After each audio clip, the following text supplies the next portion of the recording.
এই যে পাতাটা, আরে বেশ ভালোই দাঁড়িয়েছে। মাটি তো নরম, পানি জমে আছে। আহ, বৃষ্টিটা ঠিক সময়ে পড়লো। এবার কচু উঠবেই গো।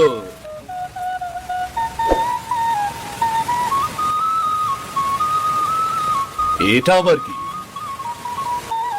ও মা, মাছ! মাছ, মাছ, মাছই তো। আরে এই সত্যি গো, পুঁটি মাছ। ও মা, গোটা দল ঘুরে বেড়াচ্ছে। একটা না, গোটা 20-25টা তো হবেই। জমির পানিতে পুঁটি মাছ, কচুর সাথে সাথে মাছও ফলেছে বুঝি। আহারে, তোরা যে এই জমিরই সন্তান। কচুর পাতা যেমন ফুলে ফুলে উঠেছে, তেমনি তোরা খেলছিস পানির তলায়। এত কচুর খেতে পুঁটির চাষ। 2 ফসল এক জমিতে। না, এ খবর গিন্নিকে এখনই জানাতে হবে। মিথিলা শুনলে কি যে খুশি হবে।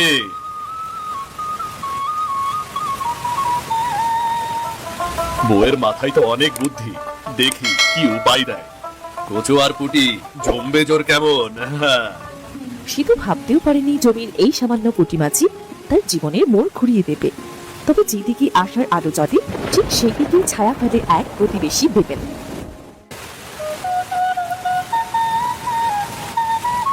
গিন্নি, ও গিন্নি, গিন্নি, কানে শুনেছো? আমি না এমন এক জিনিস দেখলাম, আহ, যা জীবনে কখনো দেখিনি গো। কি হলোটা কি? এই সকাল সকাল হইচই করছো কেন?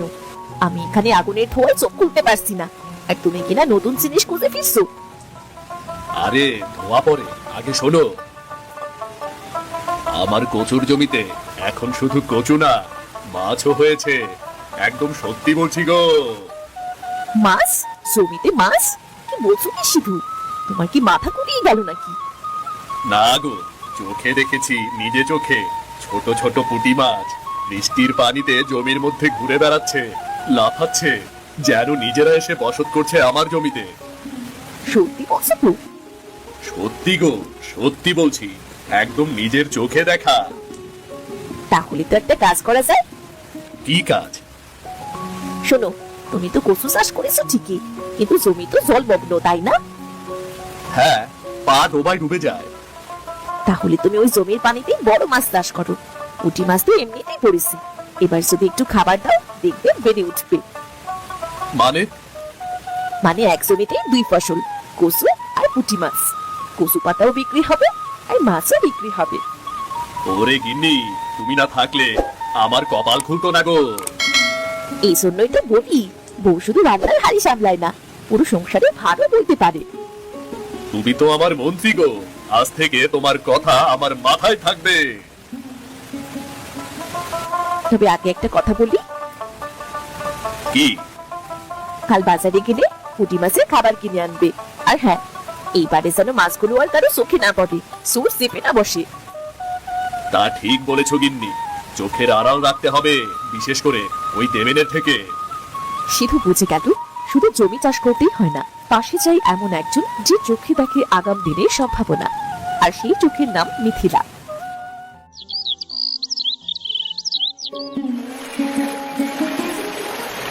হ্যাঁ, একদম পুঁটি মাছ। এ তো দেখি ভরপুর মাছের খনি। আরে বেটা, সিধুর ভাগ্যে কিভাবে এত মাছ জোটে?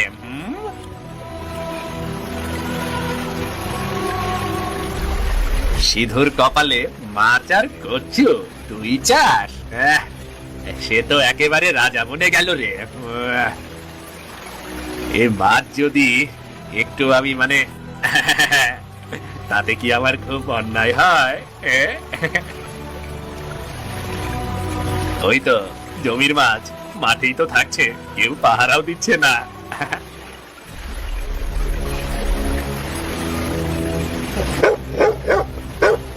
চুপ বেটা, তোকে তো আর কেউ পাহারাদার রাখেনি।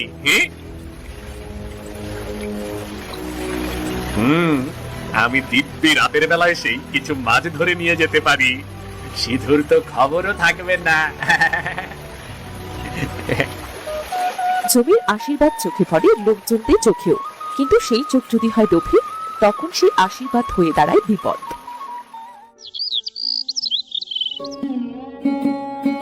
তুমি আবার কিসের জন্য জাল টানাটানি করছো? মাছ কই? দরকার আছে, তুমি বুঝবেন না। তুমি আবার কোন বুদ্ধি আসছো? ওই সিঁদুর জমির পাশ দিয়ে তো আজকে ফিরতে দেখলাম। আরে ও সিধুর কপাল ভালো, তাই মাছ পড়েছে, বুঝলে। আমার ভাগ্যেও যদি এমনটা হতো। তবুও ভাবছি একটু গিয়ে দেখে আসা যাক, রাতে জমির খবর। এইসব ফন্দি ফিকিরি বাদ দাও। মানুষকে ঠকিয়ে কোনোদিন কে সুখী হয়েছে বলো তো? আরে চুপ করো তো, সব সময় কানে কানে নীতির কথা বলো। আমি কি চুরি করতে যাচ্ছি নাকি? জাল দিয়ে একটু মাছ ধরলে কি চুরি হয় নাকি? যার জমি তার মাছ, তাই বলছি নিজের জমিতে চাষ করো, অন্যেরটা নিয়ে লোভ করো না। নীতির ভাষণ থাকতো তোমার। আমি জানি আমার কি করতে হবে। আসছে। লোভ ছোট জিনিস, কিন্তু তার ছায়া বড়। দেবেনের মনে এখন একটাই চিন্তা, কিভাবে সে মাছ চুরি করবে।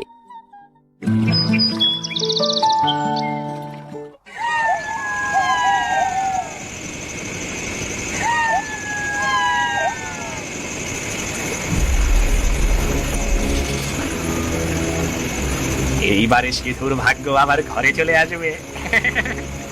মাছ তো একদম পানির ওপরে ঘুরছে। ওরা ধরা দিলেই হলো। মিথিলা সিধু ঘুমিয়ে পড়েছে নিশ্চয়ই।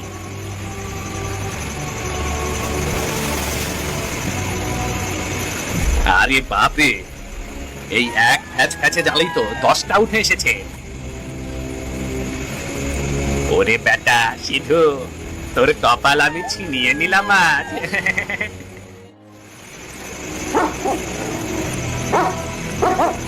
এই চুপ চুপ কুকুরের বাচ্চা, জ্বালাতন করিস না তো, চুপ চুপ চুপ।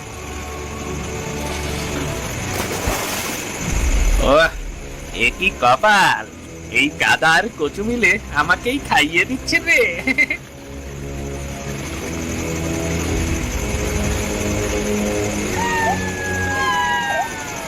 এই মাছ তো বাজারে নিলেই বিক্রি হয়ে যাবে। লোক বলবে আমি পুকুরে ধরেছি, কে কি জানে।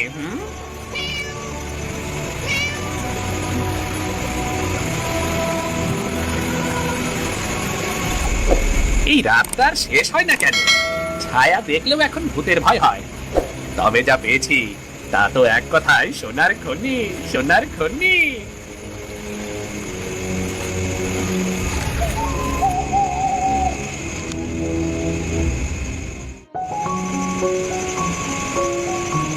এই রাত জেগে কোথা থেকে ফিরিস? জামাতে কাদা, মুখে ঘাম। কিচ্ছু না, জ্বর এসে গিয়েছিল মনে হয়। একটু জমির পাশটাই গিয়েছিলাম তো। তুমি জমিতে কি মাছ তুলছো না তো? না না না না, ওসব কিছুই না। মাথা গরম ছিল, তাই একটু হাঁটাহাঁটি করলাম। এই ব্যাগটা কি? এটা মানে কাল বাজার থেকে শাপলা এনেছিলাম না, ওই শুকিয়ে ফেলেছিলাম, ভিজে গেছে, এই ফেলে দিচ্ছি আর কি। তোমার লোক একদিন তোমাকে ডুবাবে, দেখো বললাম তো, অন্যের জমির দিকে তাকিও না। শুনছি শুনছি, তুমি ঘুমাও এখন, আমি গোসল করে নেই, তুমি ঘুমাও।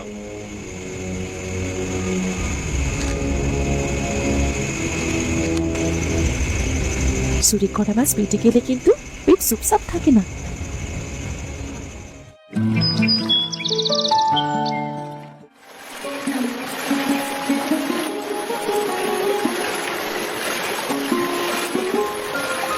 এই যে, এখানে তো কাল ছিল, গোটা 20টা মাছ একসাথে ঘুরছিল।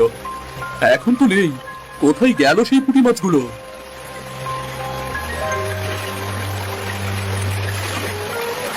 সব গেল, আমার স্বপ্নটাই চুরি হয়ে গেল রে। এই মাটির জমিতে প্রথমবার কিছু বাড়তে দেখেছিলাম, যা শুধু কচু না, একটা নতুন আশাও ছিল। এই যে, আজ তো বেশ সকালেই চলে গিয়েছিলে, কেমন আছে তোমার পুঁটি বাহিনী? বাহিনী নেই গিন্নি, সব শেষ। মানে কি বলছো তুমি? যতগুলো মাছ ছিল একটাও নেই।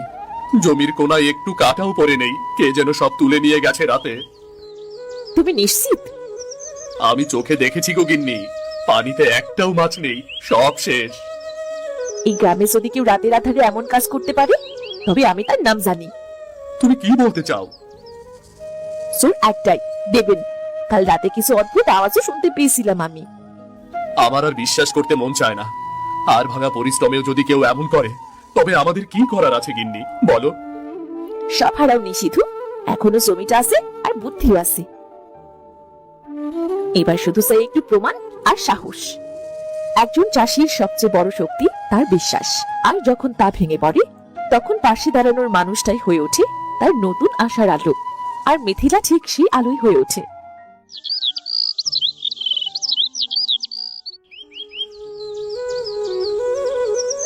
তুমি চুপচাপ বসে থাকলেই তো হবে না সিধু, কারা মাছ নিয়ে গেল সেটাও তো খুঁজতে হবে। কোনো কাজ হবে গিন্নি, কেউ ধরা পড়বে না। সবাই ধরা পড়ে যদি খোঁজ ঠিকঠাক মতো করা যায়।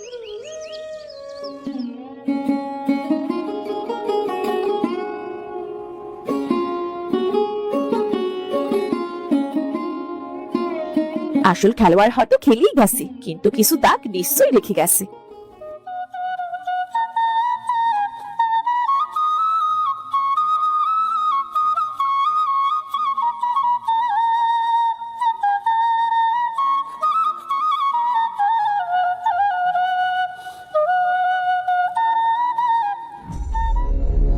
দেখো, আমি বলেছিলাম না চিহ্ন থাকবে।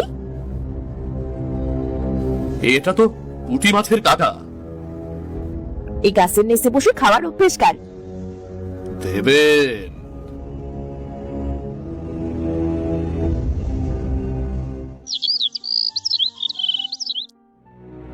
এই জমায়েত আহ্বান করা হয়েছে একটা গুরুতর অভিযোগের ভিত্তিতে। সিধু আর তার বউ মিথিলা অভিযোগ করেছে তাদের কচুক্ষেত থেকে পুঁটি মাছ চুরি হয়েছে। এখন আমরা শুনতে চাই তারা কি বলতে চায়। আমি বলছি, আমাদের জমিতে কচুর সঙ্গে পুঁটি মাছ জন্মেছিল। সিধু নিজের চোখে মাছ ঘুরতে দেখেছে। আমি বুদ্ধি দিয়েছিলাম মাছ আর কচু একসাথে চাষ করতে, কিন্তু দিন দিন না যেতেই জমিতে মাছ নেই। আমরা খুঁজতে গেছি, দেখি জমির পাশে কাঁঠাল গাছের নিচেই পড়ে আছে মাছের কাঁটা। এই কাঁটা কিন্তু হালকা গরমে শুকায়নি, মানে সত্য খাবার। আর ওই গাছের নিচে কে নিয়মিত বসে? ওই দেবেনই বসে। এটা মিথ্যা, আমার নামে অপবাদ।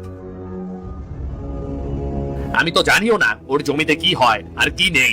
আমি কারো কিছুই নেইনি।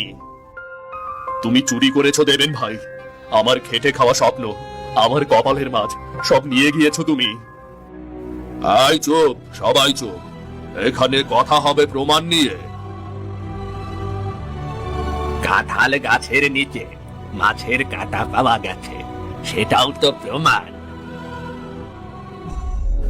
আর একটা কথা, ওই রাইতে আমরা কয়েকজন পাশ দিয়া যাবার সময় দেবেনের উঠানে একটা পুটলি ঝুলতে দেখছিলাম, মাছের গন্ধও পাইছিলাম।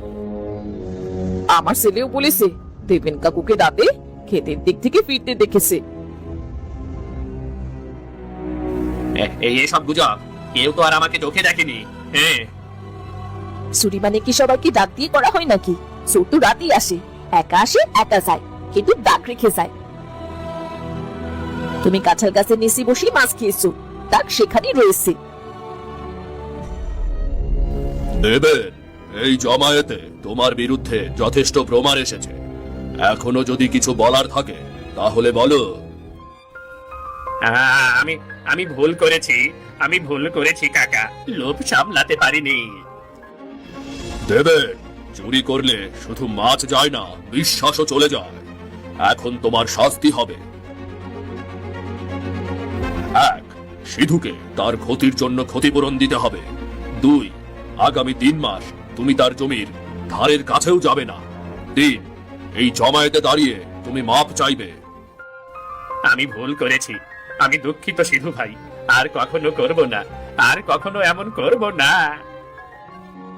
গ্রামের পঞ্চায়েত কখনো আদালতের মতো নয়, তবে ন্যায়ের পথ দেখায়।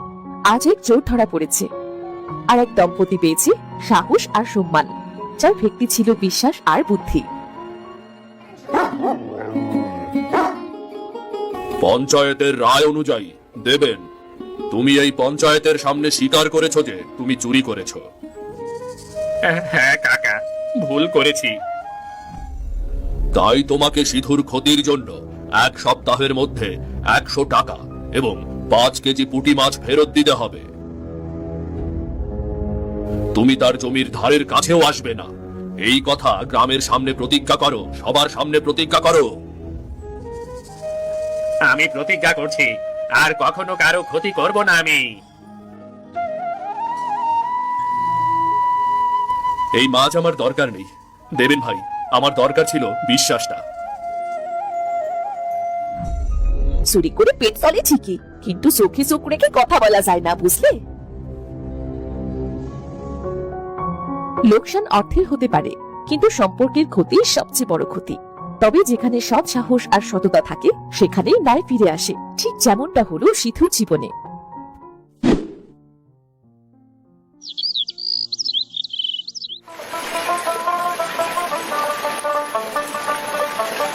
আহ, কি সুন্দরের মধ্যে আছি গো আমি। কচু যেমন বড় হয়েছে তেমনি মাছগুলো মোটা মোটা হয়েছে।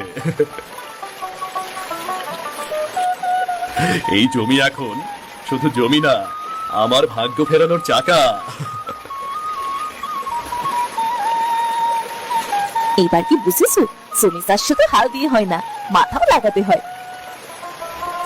তা বুঝেছি বউ, এই মাছ আর কচু একসাথে তুলবো আর তোমাকে একটা নতুন শাড়ি কিনে দেব। শাড়ি পরে কি করবো?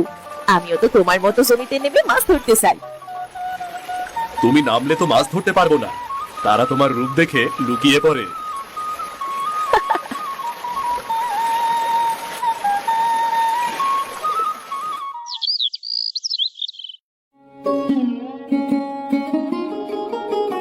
এক সময় ভাবতাম আমাদের মতো গরিব চাষার ভাগ্যে কিচ্ছুটি নেই, আজ দেখি পরিশ্রম আর বুদ্ধি থাকলে সোনার ফসলও পাওয়া যায়। আর সততা থাকলে সবকিছু ফিরে আসে। মানুষ চুরি করে পেট ভরাতে পারে, কিন্তু ইজ্জত ইজ্জত করতে পারে না, বুঝলে? এই গল্প কেবল মাছ আর কচুর নয়, এটা বিশ্বাস আর বুদ্ধির গল্প, যেখানে স্ত্রী হয় পথ প্রদর্শক আর পরিশ্রমী স্বামী হয় সেই পথের যাত্রী। চুরি করে কেউ এগোয় না, চাষ করেই গড়ে ওঠে সত্যিকারের জীবন।